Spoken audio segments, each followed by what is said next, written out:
20 دن اسپتال میں رہنے کے بعد میں آج پہلی مرتبہ پھر اپنی ٹانگوں کے سہارے چلنے پھرنے قابل ہوا تھا۔ ڈاکٹر نے مسکراتے ہوئے دینو سے کہا، انہیں وزٹرز بک لا کر دکھاؤ تاکہ انہیں پتہ چلے کہ وہ زندگی جسے یوں شراب میں غرق کر دینا چاہتے تھے، اسے سلامت دیکھنے کے کتنے لوگ خواہش مند تھے۔ میں نے نظریں جھکا لیں اور شرمندگی میں رچی بسی ایک خفیف سی مسکراہٹ کئی ثانیوں تک میرے چہرے پر پھیلی رہی۔ دینو کمرے سے باہر کتاب لینے بھاگا اور لا کر پلنگ کے ساتھ لگی میز پر دوائیاں ہٹا کر رکھ دی۔ ڈاکٹر صاحب، اب تو میں ٹھیک ہوں، گھر چلا جاؤں؟ باقی علاج وہاں جاری رہے گا، کم از کم 1 ہفتہ اور آپ کو یہاں ٹھہرنا چاہیے۔ اتنی لمبی غیر حاضری سے میرا کاروبار پہلے ہی تباہ ہو چکا ہوگا۔ 1 ہفتہ اور نہ گیا تو یوں سمجھیے کہ سال بھر کے لیے معاملہ چوپٹ ہو گیا۔ ساکھ بگڑ جائے تو سنبھالنی مشکل ہو جاتی ہے۔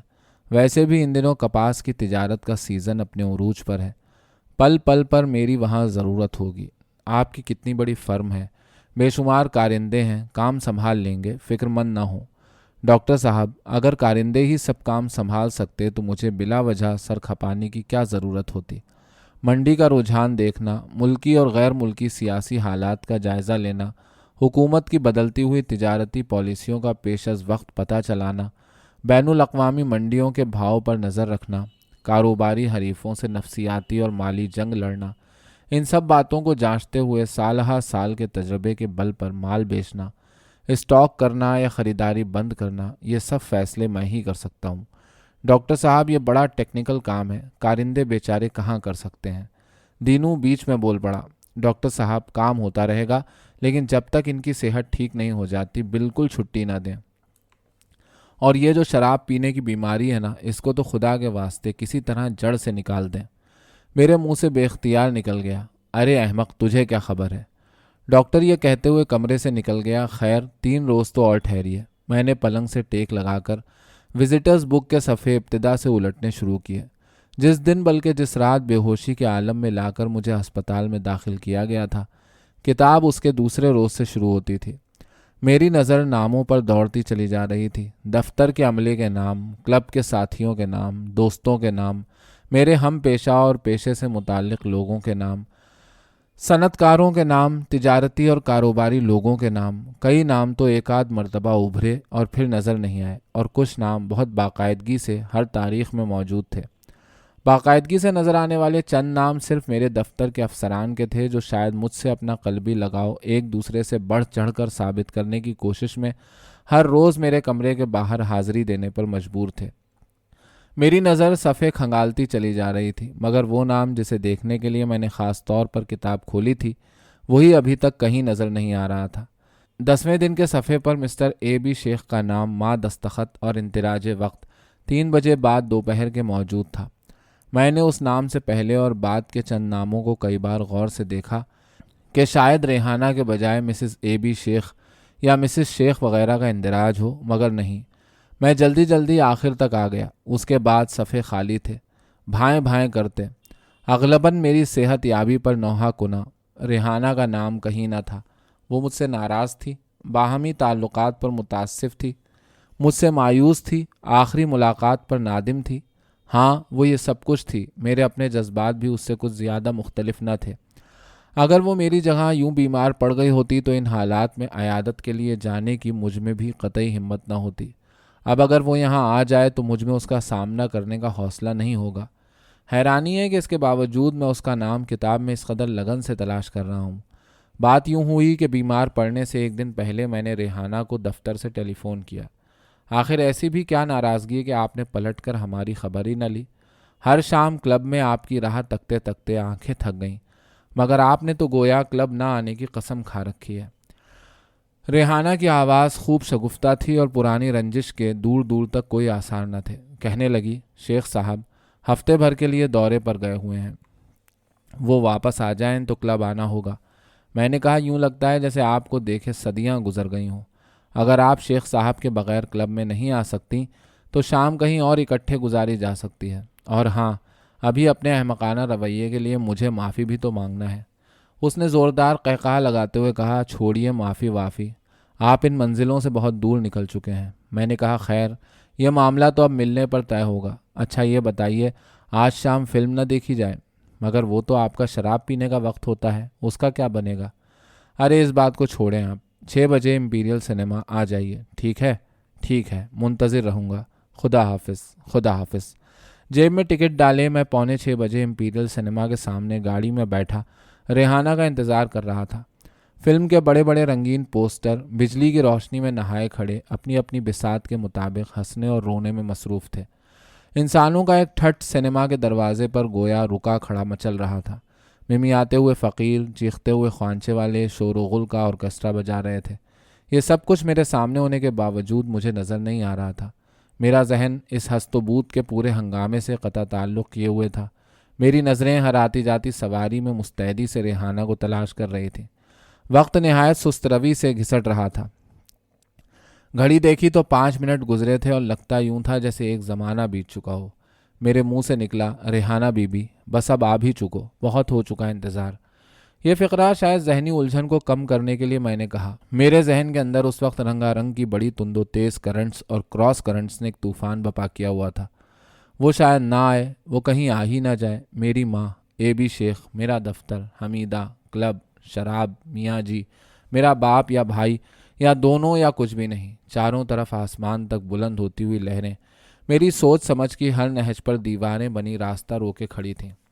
میں اس اندھے بچے کی طرح تھا جس کی ماں کسی کے ساتھ بھاگ گئی ہو اور جاتے ہوئے وہ چھوٹی سی لاٹھی بھی ساتھ لے گئی ہو جس کی مدد سے وہ اپنا راستہ کھوج لیا کرتا تھا۔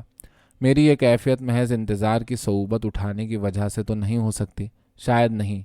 میں گاؤں کی اس اجڑی حویلی میں حمیدہ کا انتظار کیا کرتا تھا اور آج شہر کے بھرے بازار میں ریحانہ کا انتظار کر رہا ہوں۔ فرق کہاں ہے؟ اس وقت بھی دل میں طوفان اٹھا کرتے تھے مگر ان کے پانیوں میں اس طرح سڑاند اور بو نہیں ہوتی تھی۔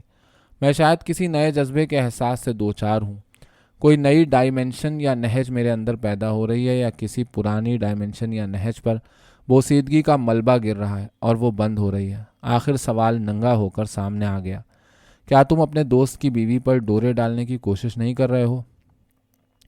کیا بکواس کر رہے ہو؟ میں کسی پر ڈورے ڈالنے کی کوشش نہیں کر رہا۔ کسی ایسے ساتھی کے ساتھ فلم دیکھنا جس سے بڑی معصومانہ قسم کی فلرٹیشن چل رہی ہو کوئی عیب نہیں۔ تم بلا وجہ اسے محیب اور گھناؤنے گناہ کے روپ میں پیش کرنا چاہتے ہو۔ اس دنیا میں کوئی چیز گناہ نہیں، کچھ بھی جرم نہیں۔ بات صرف اتنی ہے کہ یا تو تم میں اسے جائز اور درست تسلیم کرانے کی ہمت ہو یا اسے عیاری سے چھپا لینے کی اہلیت ہو۔ کیا تم نہیں جانتے کہ قید خانے گناہ گاروں اور مجرموں سے نہیں بھرے جاتے بلکہ کمزور اور احمق انسانوں سے پر کیے جاتے ہیں؟ اس زمین کے باسی ہونے کے ناطے جنس تمہارا حق ہے جو آج تک تم حاصل نہیں کر سکے، اور اب جب کہ تمہارا حق تمہیں ملنے والا ہے تو تم اپنے ذہن کی پیٹھ پر نہ جانے کہاں کہاں سے بھاری پتھر لا کر لاد رہے ہو کہ ہاتھ بڑھانے سے پہلے ہی اس کی پیٹھ کڑک سے ٹوٹ جائے۔ مسٹر اے بی شیخ میرا دوست نہیں، محض واقف ہے، اور ریحانہ اے بی شیخ کی ملکیت نہیں، محض بیوی ہے۔ ظاہر ہے کہ اتنے صاف ستھرے ذوق کی مالک اتنے بدصورت آدمی کو کبھی رضامندی سے اپنا شوہر منتخب نہ کرتی۔ آخر وہ ایک آزاد ملک کی آزاد شہری ہے۔ اسے اگر اپنی زندگی کا ساتھی منتخب کرنے کی اجازت نہ تھی تو کم از کم اب اسے اپنی پسند کا جنسی ساتھی منتخب کرنے کی اجازت تو ہونی چاہیے۔ تمہاری ماں نے بوڑھے سے بیاہے جانے پر اپنی پسند کا جوان ساتھی منتخب کر ہی لیا تھا نا۔ میں خیالات کی الغار سے گھبرا کر کار سے باہر نکل کے کھڑا ہو گیا۔ گھڑی پر 6 بج رہے تھے۔ سنیما کے سامنے سے بھیڑ چھٹ چکی تھی۔ ریحانہ کا ڈرائیور اسے سنیما کے دروازے پر چھوڑ کر چلا گیا۔ وہ کار سے اتر کر اندر چلی جا رہی تھی کہ میں تیز قدموں سے اس کی جانب بڑھا۔ میرے ذہن نے تمام خیالات کو فوراً اس طرح جھٹک دیا جیسے کتا جوہر سے نکل کر ایک جھرجھری سی لیتے ہوئے پانی اپنے بدن سے جھٹک دیتا ہے۔ ہیلو، میں نے کہا۔ او ہیلو، آپ بھی ابھی آ رہے ہیں؟ نہیں جی، میں تو 6:45 بجے سے یہاں کھڑا سوکھ رہا ہوں۔ اوہو سوری، مگر آپ کہاں چھپے ہوئے تھے؟ باہر کار میں بیٹھا آپ کی راہ تک رہا تھا، اب آپ کو اندر جاتے دیکھا۔ فلم ابھی شروع تو نہیں ہوئی؟ شاید نہیں، لیکن کیا فلم دیکھنا ضروری ہے؟ یہ سن کر سیڑھیوں کی جانب اس کا بڑھا ہوا قدم رک گیا۔ اس نے میری آنکھوں میں آنکھیں ڈالتے ہوئے پوچھا، کیا مطلب؟ اس کے چہرے، ہونٹوں اور بالخصوص آنکھوں سے دبانے کے باوجود ایک ایسی مسکراہٹ پھوٹ رہی تھی جیسی اس ماں کے چہرے سے پھوٹ رہی ہوتی ہے جس نے اپنے ننھے بیٹے کی کسی معصوم شرارت کا منصوبہ عمل میں آنے سے پہلے بھانپ لیا ہو۔ مطلب کچھ نہیں، بات صرف یہ ہے کہ کہیں گھومتے پھرتے ہیں، باتیں کریں گے۔ فلمیں تو آپ روز دیکھتی ہی رہتی ہیں۔ میرا ڈرائیور جو یہاں آئے گا مجھے لینے کے لیے؟ میں اگر اس کے پہنچنے سے پہلے آپ کو یہاں واپس پہنچا دوں تو کیسا رہے گا؟ خوب رہے گا۔ میں بے حد خوش تھا کہ زندگی میں پہلی مرتبہ ایک ایسی عورت میرے برابر کار کی سیٹ پر بیٹھی تھی جس نے کم از کم اس وقت کے لیے اپنی زندگی کی باغ ڈور کلی طور پر مجھے تھما دی تھی۔ میں مطمئن تھا، پرامن تھا، آشتی پر تھا، اپنے آپ سے اور تمام دنیا سے۔ میری روح نے پہلی بار اپنے اور تمام کائنات کے درمیان ایک ایکویشن کو ابھرتے ہوئے محسوس کیا۔ میں اس نالے کی طرح تھا جو دریا سے کٹ کر جلتے ہوئے صحراؤں اور تپتے ہوئے ویرانوں میں بھٹکتا ہوا پھر آ کر دریا سے مل گیا ہو۔ گاڑی ذرا کھلی سڑک پر آئی تو میں نے اپنے کیف و سرور کے بند گنبد میں سے منہ نکال کر بات کا سلسلہ شروع کیا۔ مجھے اپنی آواز اس قدر ٹھوس اور حقیقت سے پر محسوس ہوئی جس طرح مٹی کے گھڑے کو اپنے اوپر برسنے والا پتھر محسوس ہوتا ہوگا۔ میں نے اس رات آپ کو محض اپنے گنوار پنے سے ناراض کر دیا۔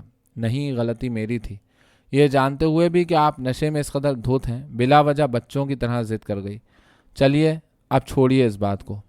اجڑ دیہاتی ہوں نا، اس لیے مہذب خواتین سے ملنے کے آداب سے بخوبی واقف نہیں ہوں۔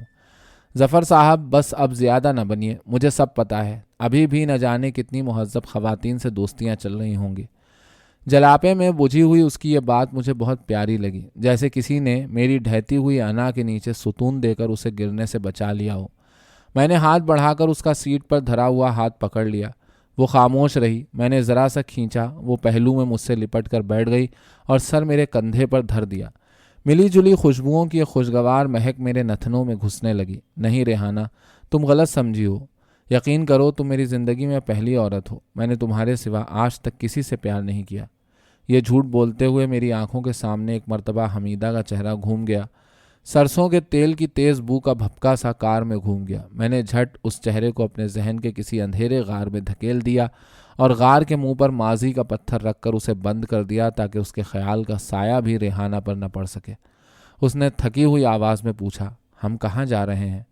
ہم جا کہیں نہیں رہے ہیں، لیکن بھاگ ضرور رہے ہیں، بکٹٹ، کسی رسہ توڑا کر بھاگنے والے گھوڑے کی طرح، جدھر منہ اٹھ جائے، جدھر راستہ مل جائے۔ اس نے الگ ہٹ کر میرے چہرے پر بڑی گہری ٹٹولنے والی نظریں ڈالیں۔ میرے اس اندر کو پڑھنے کی کوشش میں جس سے یہ جواب ابھرا تھا، میرے بظاہر پرسکون چہرے کو میرے اندر کا مظہر سمجھتے ہوئے اس کے دل میں ابھرنے والے شکوک غالباً رفع ہو گئے۔ وہ مطمئن ہو کر پھر اسی طرح بیٹھ گئی۔ گاڑی کسی آزاد جانور کی طرح اپنی منشا سے گھومتی پھرتی گلیوں اور سڑکوں کے چکر لگاتی، کبھی تیز کبھی آہستہ دوڑتی سمندر کے کنارے آ کر کھڑی ہو گئی۔ سامنے جفتگی کی لذت سے کراہتا ہوا سیاہ سمندر اور اسی لذت میں ڈوبی ہوئی مدہوش کالی رات باہم دیگر لپٹے ہوئے پڑے تھے۔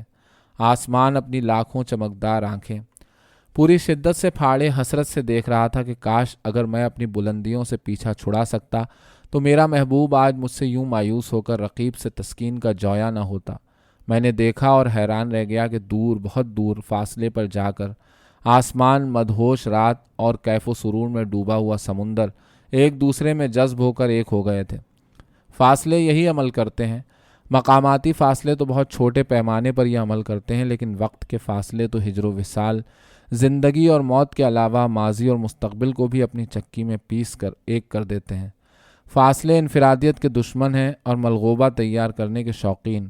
فاصلوں کی کھٹالی میں کچھ نہیں بچتا، سب کچھ پگھل کر ایک ہو جاتا ہے، ایک ہو جاتا ہے۔ میرے کانوں میں پاگل کر دینے والی گونج کا سیلاب امڑ رہا تھا۔ ایک ہو جاتا ہے، رات، سمندر، آسمان۔ پاؤں تلے کھسکتی ریت پر ہم آہستہ آہستہ چلتے سمندر کی جانب بڑھے جا رہے تھے۔ ریحانہ نے مجھے بازو سے پکڑ کر پوچھا، ظفر صاحب آپ کن خیالوں میں گم ہیں؟ تمہارے خیالوں میں۔ ایک ننھی سی ہنسی ہنستے ہوئے اس نے کہا، جب میں خود آپ کے پاس ہوں تو میرے خیالوں میں گم ہونے کی کیا ضرورت ہے؟ میں نے بازو اٹھا کر اسے کندھے پر رکھ دیا اور اسے اپنے ساتھ چمٹا لیا۔ پانی کی لہر ہمارے پاؤں کو بھگوتی ہوئی لوٹ گئی۔ میں نے کہا، آؤ سمندر سے ہاتھ تو ملا لیں۔ ہم دونوں نے ایک ایک چلو پانی کا بھر کے ہوا میں اچھال دیا۔ ریحانہ، دیکھو سمندر کا کتنا بڑا پیٹ ہے اور پانی سے پر ہے، لیکن بیچارے کے لب پھر بھی سدا خشک ہی رہتے ہیں۔ اس نے میرے ہونٹوں پر انگلی رکھتے ہوئے کہا، بالکل آپ کی طرح، اور پھر کھلکھلا کے ہنس پڑی۔